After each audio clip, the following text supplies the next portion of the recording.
আসসালামু আলাইকুম। আজ ৪ ফেব্রুয়ারি ২০২৫ মঙ্গলবার।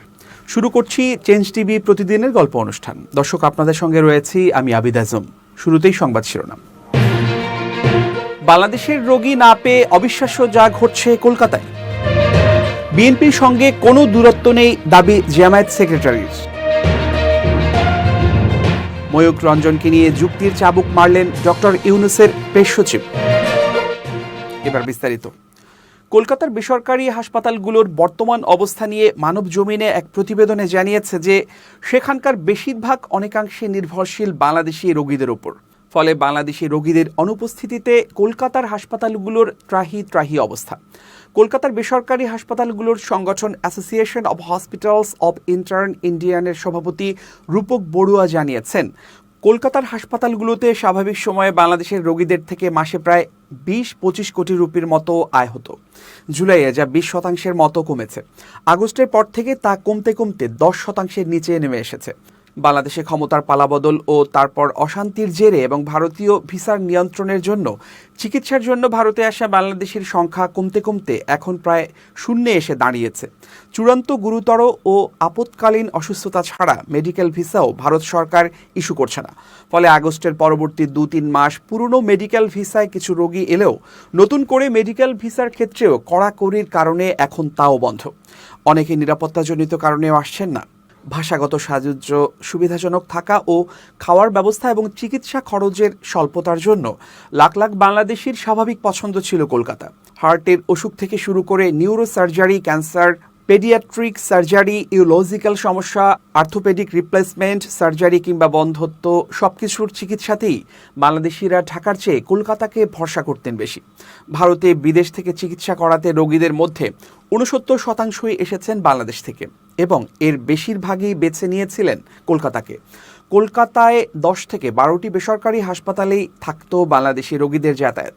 কলকাতায় মণিপাল গোষ্ঠীর অধীন ৪টি হাসপাতালে গত ৭ দিন ধরে বহির্বিভাগের নতুন বাংলাদেশি রোগী নেই বললেই চলে। সূত্রের খবর, আগে মাসে ২৩০০ থেকে ২৪০০ রোগী বাংলাদেশ থেকে আসতেন, কিন্তু এখন বাংলাদেশের কোনো রোগী নেই ইনডোর বিভাগেও।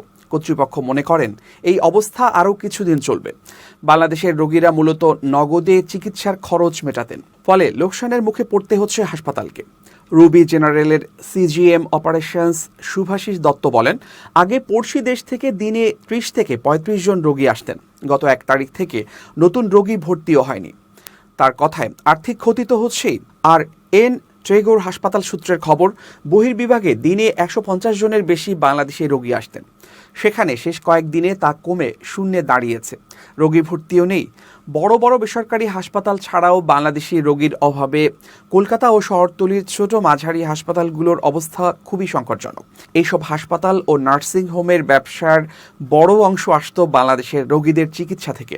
ফলে নগদের অভাবে ভুগছে তারা। নাম প্রকাশে অনিচ্ছুক এক নিউরোসার্জন জানান, বাংলাদেশের রোগীরা মূলত চিকিৎসা করান নগদে।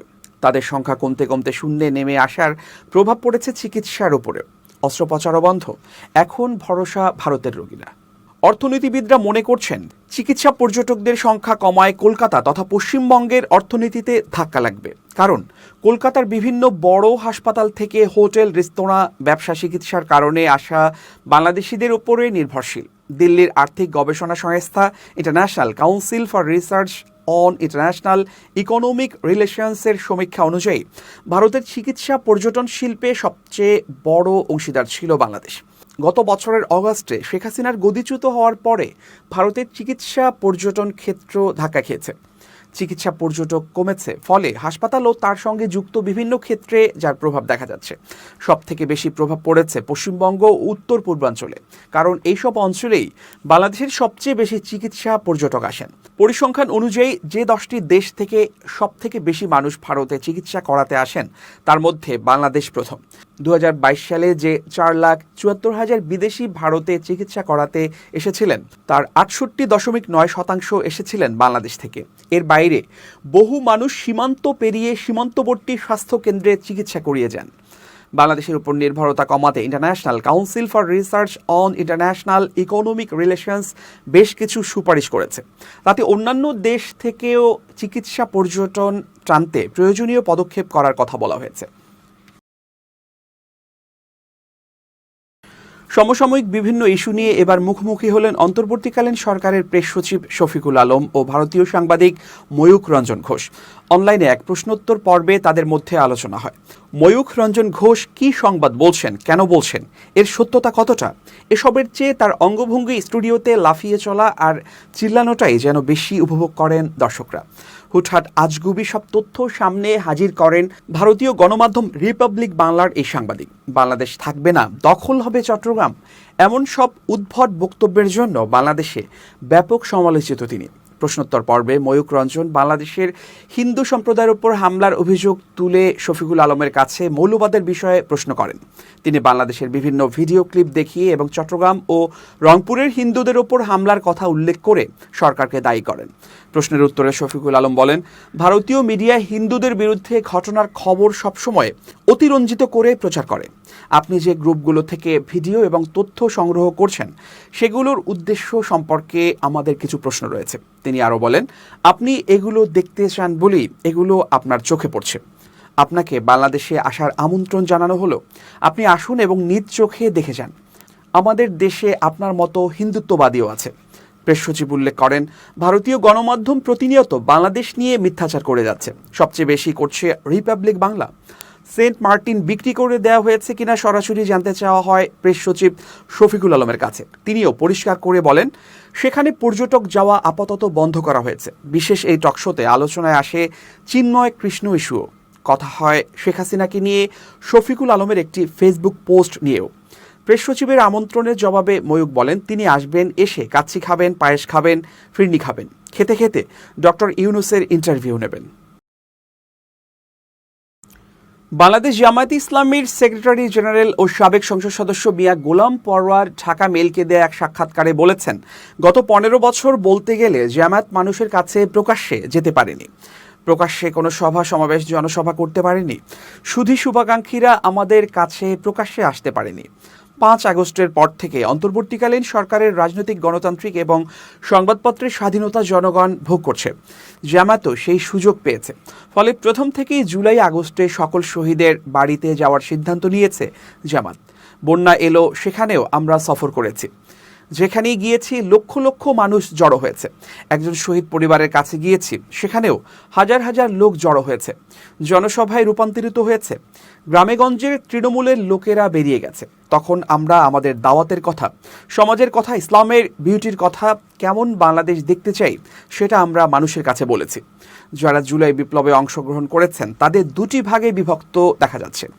শহীদ পরিবার এবং বৈষম্য বিরোধী ছাত্র আন্দোলনের নেতারা চাচ্ছেন আগে হত্যাকাণ্ডের বিচার, পরে নির্বাচন। অন্যদিকে রাজনৈতিক নেতারা দ্রুত সময়ের মধ্যে নির্বাচন চাচ্ছেন। সেক্ষেত্রে আপনাদের অবস্থান কি? এই প্রশ্নের জবাবে ক্যাডার ভিত্তিক সংগঠন জামায়াতের সেক্রেটারি জেনারেল বলেন, আমাদের অবস্থান হচ্ছে নির্বাচনের আগে এই মানবতা বিরোধীদের বিচার সম্পন্ন করা। তবে যত দ্রুত সম্ভব নির্বাচনও আমরা চাই। নির্বাচন হলেই তো হবে না, নির্বাচন অবাধ, নিরপেক্ষ ও গ্রহণযোগ্য হতে হবে। সেজন্য নির্বাচন প্রক্রিয়ার কিছু সংস্কার প্রয়োজন। এটার সঙ্গে ইলেকশন সিস্টেমের কিছু রিফর্ম লাগবে, পুলিশ অ্যাডমিনিস্ট্রেশনের কিছু রিফর্ম লাগবে, জুডিশিয়ারি, সিভিলার কনস্টিটিউশনের কিছু জায়গায় সংস্কার লাগবে। রাষ্ট্রের সমস্ত জায়গায় সংস্কার না হলেও 6-7টি জায়গায় সংস্কার ছাড়া ইলেকশন ওই 14, 18, 24-এর মতো হয়ে যাবে।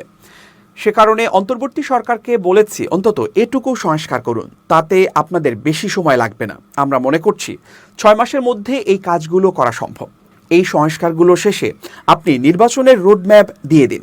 বিএনপির সঙ্গে জামায়াতের নেতাদের দূরত্ব প্রসঙ্গে গোলাম পরওয়ার বলেন, বক্তব্য তো আমরা সবাই দিই, আমরা আমাদের মতো করে কথা বলি, তারা তাদের মতো করে কথা বলেন, কিন্তু 3rd ও 4 লাইনের নেতারা যা বলেন এটাকে আমরা বিএনপির বক্তব্য বলে মনে করি না, এটা তার পার্সোনাল বক্তব্য বলে মনে করি।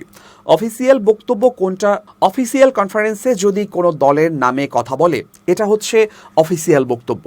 অনেক সময় মিডিয়ার লাইমলাইটে আসার জন্য দলের 3rd, 4 লাইনের নেতারা এমন বক্তব্য দিয়ে থাকেন।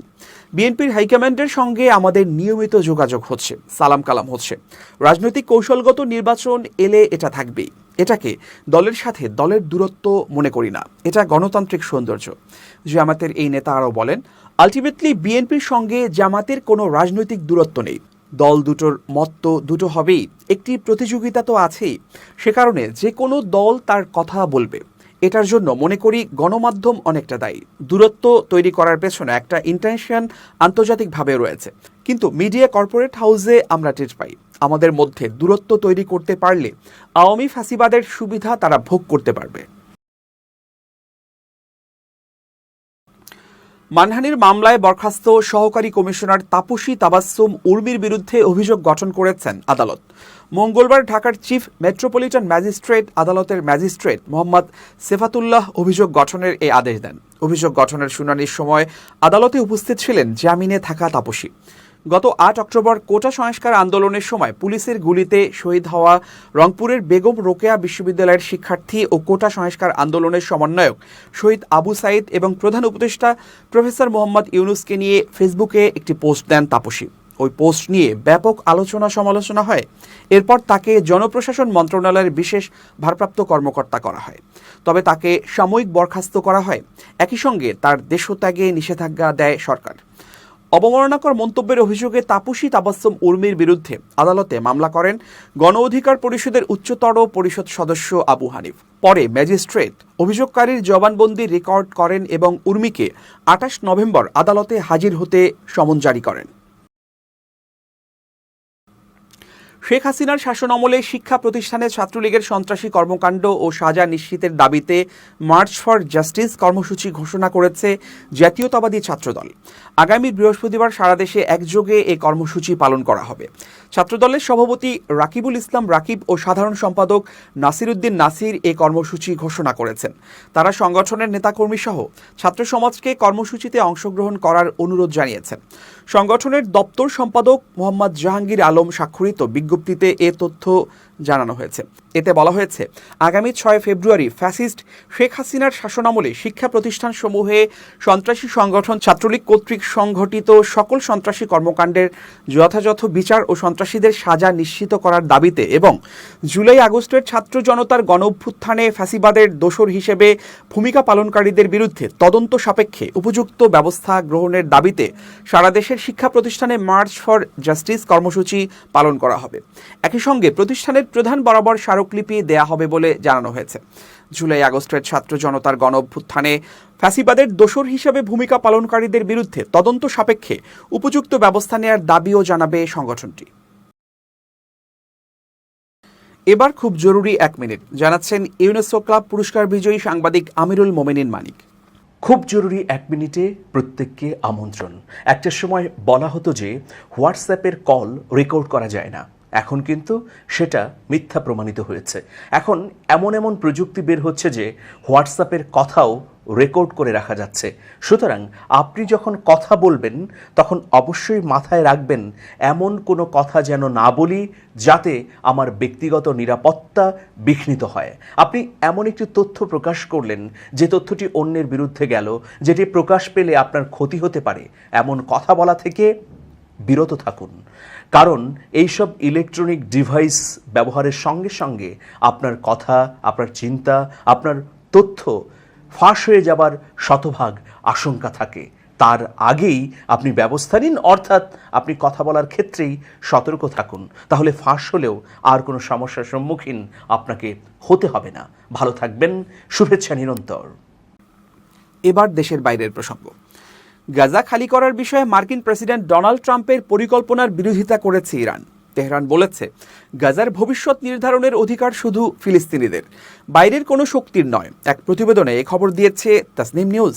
মধ্যপ্রাচ্যের ভূরাজনৈতিক বাস্তবতায় গাজা সংকট কেবলমাত্র ইসরায়েল ফিলিস্তিন সংঘাতের বিষয় নয়, বরং এটি আঞ্চলিক শক্তিগুলোর কৌশলগত স্বার্থের লড়াইয়েরও কেন্দ্রবিন্দু হয়ে উঠেছে।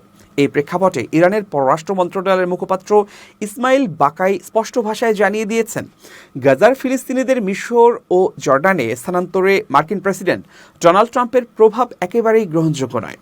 একই সঙ্গে পশ্চিম তীরে ইসরায়েলের অব্যাহত আগ্রাসন এবং গাজায় যুদ্ধবিরতির পরও চলমান সহিংসতা নিয়ে উদ্বেগ প্রকাশ করে তিনি আন্তর্জাতিক সম্প্রদায় ও ইসলামী দেশগুলোর প্রতি কার্যকর ব্যবস্থা নেওয়ার আহ্বান জানিয়েছেন। এদিকে ফিলিস্তিন ঘিরে থাকা ৫টি আরব দেশ এক যৌথ বিবৃতিতে মার্কিন প্রেসিডেন্ট ডোনাল্ড ট্রাম্পের গাজা উপত্যকার বাসিন্দাদের পুনর্বাসনের প্রস্তাবের তীব্র বিরোধিতা করেছে।